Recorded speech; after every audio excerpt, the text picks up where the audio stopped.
이 시간 우리에게 주신 하나님의 말씀은 신약의 말씀 고린도전서 12장 21절에서 31절까지 말씀입니다. 고린도전서 12장 21절에서 31절까지 말씀을 제가 봉독하겠습니다. 눈이 손더러 내가 너를 쓸 데가 없다 하거나 또한 머리가 발더러 내가 너를 쓸 데가 없다 하지 못하리라.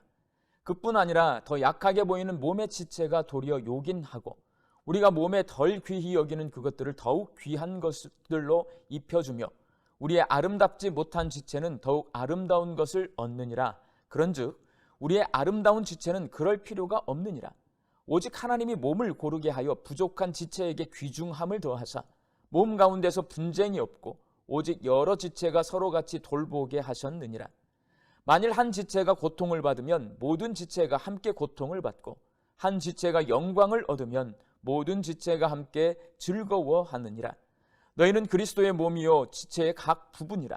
하나님이 교회 중에 몇을 세우셨으니 첫째는 사도요, 둘째는 선지자요, 셋째는 교사요, 그 다음은 능력을 행하는 자요, 그 다음은 병 고치는 은사와 서로 돕는 것과 다스리는 것과 각종 방언을 말하는 것이라. 다 사도이겠느냐, 다 선지자이겠느냐, 다 교사이겠느냐, 다 능력을 행하는 자이겠느냐, 다 병 고치는 은사를 가진 자이겠느냐, 다 방언을 말하는 자이겠느냐, 다 통역하는 자이겠느냐. 너희는 더욱 큰 은사를 사모하라. 내가 또한 가장 좋은 길을 너희에게 보이리라. 아멘. 제가 부목사 시절에 사업에 실패해서 시장에서 작은 가게를 운영하는 한 집사님 부부를 신방한 적이 있습니다. 이분들은 하나님을 향한 믿음이 참 좋았고 사고방식도 다 긍정적이셨습니다. 비록 사업 실패로 인해 아주 낡은 아파트에서 어머니를 모시고 살고 있었지만 신앙이 좋은 이 두 부부는 하나님께서 자신들에게 새로운 기회를 주실 것이라는 기대와 확신을 가지고 긍정적인 마음으로 하루하루를 열심히 일하며 살았습니다. 제가 담당 교구 목사로 있는 동안 그분들의 삶이 점점 회복되는 것을 아주 가까이서 지켜보았습니다. 두 부부가 함께 일하던 작은 가게에서 몇 사람의 직원과 함께 일하는 좀 더 큰 가게로, 그리고 건물을 매입해서 수십 명의 직원이 함께 일하는 작은 기업으로, 또한 큰 공장을 짓고 수백 명의 직원이 제품을 생산하는 큰 기업으로 성장하는 모습을 곁에서 지켜보았습니다. 시간이 흐를수록 회복되고 성장하는 두 부부의 삶을 보면서 하나님께서 복을 주신다는 말씀이 무슨 의미인지를 알 수 있었습니다. 그래서 그 가정을 신방할 때마다 하나님께서 주신 복을 이야기하는 두 부부의 이야기를 즐겁게 듣던 기억이 있습니다. 이렇게 성도들이 하나님께 복받은 이야기를 하는 것을 신앙용어로 간증이라고 합니다. 하나님께 복받은 이야기니까 복음이라고 생각할 수 있지만 하나님께서 내게 주신 복을 이야기하는 것은 복음이 아니라 간증입니다. 간증은 자기가 하나님께 받은 복에 대해서 고백함으로 하나님의 살아계심을 증언하는 것입니다. 반면에 복음은 받은 복에 대한 소식이 아니라 앞으로 내가 받게 될 복에 관한 소식입니다. 우리가 잘 아는 대로 성경이 말씀하고 있는 복음은 하나님의 아들 예수 그리스도는 주님이시다입니다. 예수님은 하나님의 아들이시고 예수님은 구세주이시고 예수님이 주님이라는 말씀을 듣고 받아들이고 믿는 사람은 하나님이 주시는 복을 받습니다. 그렇다면 복음을 믿으면 어떤 복을 받을까요? 복음을 믿으면 구원의 복을 받습니다. 구원은 죄가 없는 거룩하신 하나님이신 예수님께서 십자가에서 죽으심으로 우리의 죄를 용서해 주셨음을 믿어서 죄인이 구원받은 하나님의 백성이 되는 것을 말합니다. 죄는 하나님 대신 내가 주인 되어 사는 것이고 구원은 이제 하나님을 주인으로 다시 모시고 사는 것을 말합니다. 이렇게 복음을 믿고 하나님을 주인으로 모시고 사는 구원에 이른 성도는 구체적으로 하나님께 세 가지 축복을 받습니다. 첫 번째 축복은 하나님의 자녀가 되는 축복입니다. 구원받기 전에는 하나님과 원수 관계였습니다. 죄인이라는 말 자체가 하나님과 원수라는 말입니다. 그런데 복음을 믿으면 죄를 용서받고 하나님의 자녀가 됩니다. 두 번째 축복은 하나님의 작품이 되는 축복입니다. 하나님은 자녀를 그냥 놓아두지 않습니다. 예수님을 닮은 하나님의 걸작품이 되게 만드십니다. 아무 보잘것없고 흠 많은 내 인생이 하나님을 믿고 구원을 받으면 예수를 닮은 하나님의 걸작품이 됩니다. 세 번째 축복은 교회 공동체에 속하는 축복입니다. 복음을 믿는 성도는 모두 교회 공동체에 소속됩니다. 교회는 복음을 믿는 성도들이 머리이신 예수님과 연결되어서 예수님을 닮아가는 신앙 공동체입니다. 여러분, 우리가 복음을 믿고 하나님께 받은 축복이 바로 우리 청파동교회입니다. 오늘 우리가 청파동교회 예배당에서 함께 모여 하나님 앞에 예배드리는 것이 복음을 믿는 우리에게 주신 하나님의 놀라운 축복입니다. 하나님께 복받은 사람들에게 나타나는 반응, 바로 감사입니다. 이 시간 우리에게 구원의 복을 주신 하나님께 감사드리며 하나님 앞에 예배드리는 우리 성도들 되시기 바랍니다. 오늘 본문 말씀은 하나님이 주신 축복인 교회 공동체에 관한 말씀입니다. 교회가 하나님의 축복이니까 교회에서 신앙생활을 하면 기쁘고 즐겁고 평안한 일만 있어야 하는데 그렇지 않습니다. 성도들이 교회에서 함께 신앙생활을 하다 보면 다투기도 하고 분쟁도 있고 고난도 있습니다. 초대교회인 고린도 교회에는 여러 가지 문제가 많이 있었는데 그 가운데 오늘 본문 말씀은 하나님이 주신 선물인 성령의 은사와 예수님께서 맡겨주신 직분을 가지고 고린도 교회 성도들이 서로 다투고 있다는 것을 우리에게 말해주고 있습니다.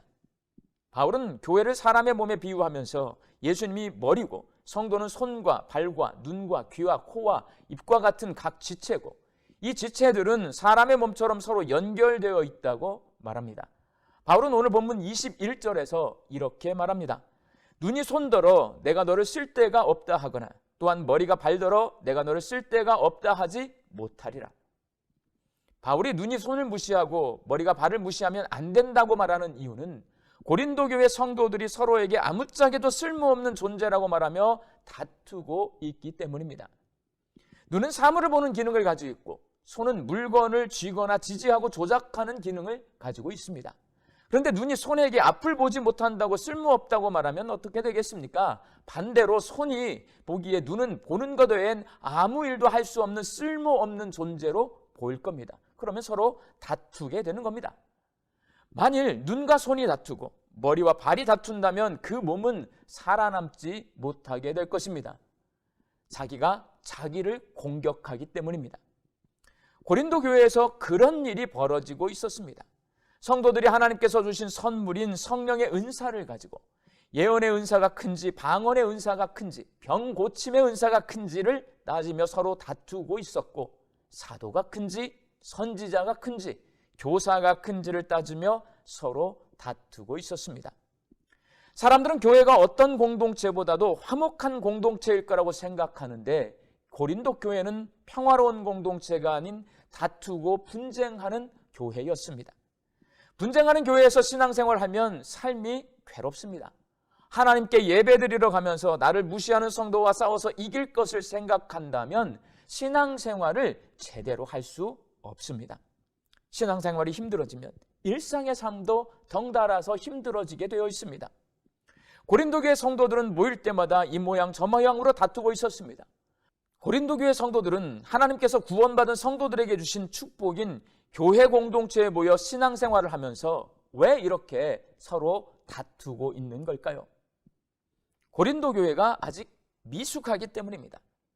바울이 고린도전서를 기록한 시기는 고린도 교회가 설립된 지 불과 4년에서 5년이 지났을 때입니다.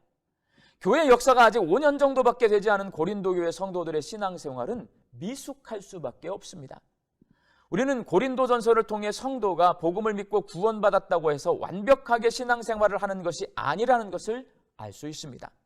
성도는 교회 공동체 안에서 다른 성도들과 함께 신앙생활을 하면서 믿음이 성장합니다.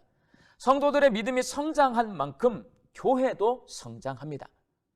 얼마 전 제 어머니께서 이런 말씀 해주셨습니다. 제 어머니는 운동신경이 발달해서 운동을 참 잘하시는데 어머니가 초등학교 시절에 뒷집에 살고 있던 사촌 남동생이 몇 살 위인 어머니와 팔씨름을 해서 졌다고 합니다. 누나지만 남자가 여자에게 팔씨름을 져서 자존심이 상했는지 이 동생이 일주일에 한두 번씩 꼭 찾아와서 팔씨름 도전을 해서 항상 제 어머니에게 졌는데 중학교에 입학하더니 어머니가 상대가 안 될 정도로 힘이 세져서 놀랐다는 말씀을 제게 해주셨습니다. 남자는 중학생이 되면 갑자기 키가 크고 몸집도 커져서 힘이 세집니다. 성도도 마찬가지입니다. 교회 공동체 안에서 신앙생활을 하면서 말씀을 배우고 교회 안에서 역사하시는 성령님의 능력을 체험하면서 기도하면서 하나님과 깊은 교제를 나누면 신앙이 성장합니다. 그렇게 신앙이 성장하면 하나님께서 왜 성령의 은사를 선물로 주셨는지, 직분을 맡겨주셨는지를 알게 됩니다. 그리고 하나님이 원하시는 일을 위해 그 은사를 사용하고 그 일을 해냄으로 직분을 감당합니다. 바울은 신앙의 연륜이 짧아서 아직 미숙한 고린도 교회 성도들의 신앙이 성숙하게 되면 이런 모습이 된다라고 말합니다. 오늘 본문 27절 말씀입니다. 너희는 그리스도의 몸이요 지체의 각 부분이라. 성도 각자는 손, 발, 눈, 코, 입처럼 각기 다른 존재이지만 머리이신 예수님께 연결된 몸이 된다고 말합니다. 여기서 그리스도의 몸이 참 중요한 말입니다. 성도는 내 몸이 아니라 그리스도의 몸이 됩니다. 나를 드러내는 사람이 아니라 예수님을 드러내는 사람이 된다는 말입니다. 예수님을 드러내는 것은 예수님을 닮아간다는 것입니다. 사람의 몸에서 손과 같은 역할을 한 성도가 미숙할 때는 자기 손으로 자그마한 일을 하고서도 모든 사람이 다 알도록 생색이란 생색을 다 내지만 예수님을 닮아서 성숙해지면 오른손이 하는 일을 왼손이 모르게 하는 사람이 됩니다. 발의 역할을 하는 성도가 미숙할 때는 내가 하기 싫은 일은 절대로 하지 않았지만 신앙이 성숙해지면 예수님을 닮아서 오리를 함께 가달라고 하면 가기 싫어도 10리까지라도 함께 가는 사람이 됩니다. 바울은 아직 미숙한 신앙을 가지고 있는 고린도 교회 성도들이 보다 성숙해지기를 소망하면서 더 큰 은사를 사모하라고 말합니다. 오늘 보면 30절 말씀입니다. 너희는 더욱 큰 은사를 사모하라. 내가 또한 가장 좋은 길을 너희에게 보이리라. 여기서 바울이 말하는 더욱 큰 은사가 바로 사랑입니다. 오늘 본문 말씀이 고린도전서 12장인데 이 다음 장인 13장은 우리가 잘 아는 사랑장입니다. 고린도 교회 성도들이 하나님께서 주시는 성령의 은사인 사랑을 선물로 받게 되면 아직은 미숙한 고린도 교회 성도들의 신앙이 성숙해져서 예수님을 닮은 사람들이 될 것이고, 그러면 고린도 교회는 하나님의 뜻을 이 땅에서 이루며 세상 사람들에게 예수님의 모습을 보여주는 그리스도의 몸인 공동체가 될 수 있습니다.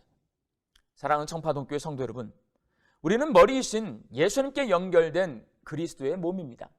각기 다른 곳에서 살고 다른 행동 방식을 가지고 있고 다른 생각을 하지만 머리이신 예수님께 연결된 한 몸입니다.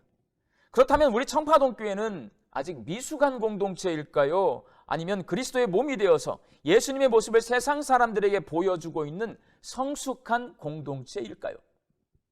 우리 교회가 올해로 창립 42주년이 되었으니 창립 5년밖에 되지 않은 고린도 교회보다는 성숙한 교회가 되어야 합니다. 청파동 교회의 성숙도를 측정하기 위해서는 가장 먼저 나 자신의 모습을 살펴보셔야 합니다. 내가 바로 청파동 교회이기 때문입니다. 하나님께서 내게 주신 은사가 있습니다.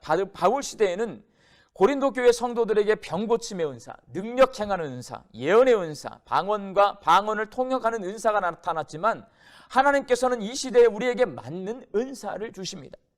음악하는 재능도 은사고, 남을 가르치는 것도 은사고, 봉사하는 일을 즐거워하는 것도 은사고, 남보다 뛰어난 능력을 갖게 된 것도 모두 은사입니다. 하나님이 주신 선물입니다. 은사는 교회 공동체가 하나님의 뜻을 이룰 수 있도록 주시는 하나님의 선물입니다. 그래서 은사를 하나님의 뜻을 이루는 사역을 위해 잘 사용해야 합니다. 내가 받은 은사를 교회 공동체의 유익을 위해 사용하지 않거나 내가 받은 은사만 최고로 여기고 다른 사람의 은사는 무시하는 것은 아주 미숙한 행동입니다.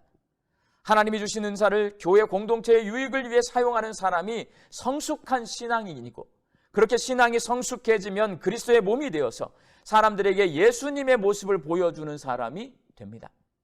그리고 하나님께서 내게 맡겨주신 직분이 있습니다.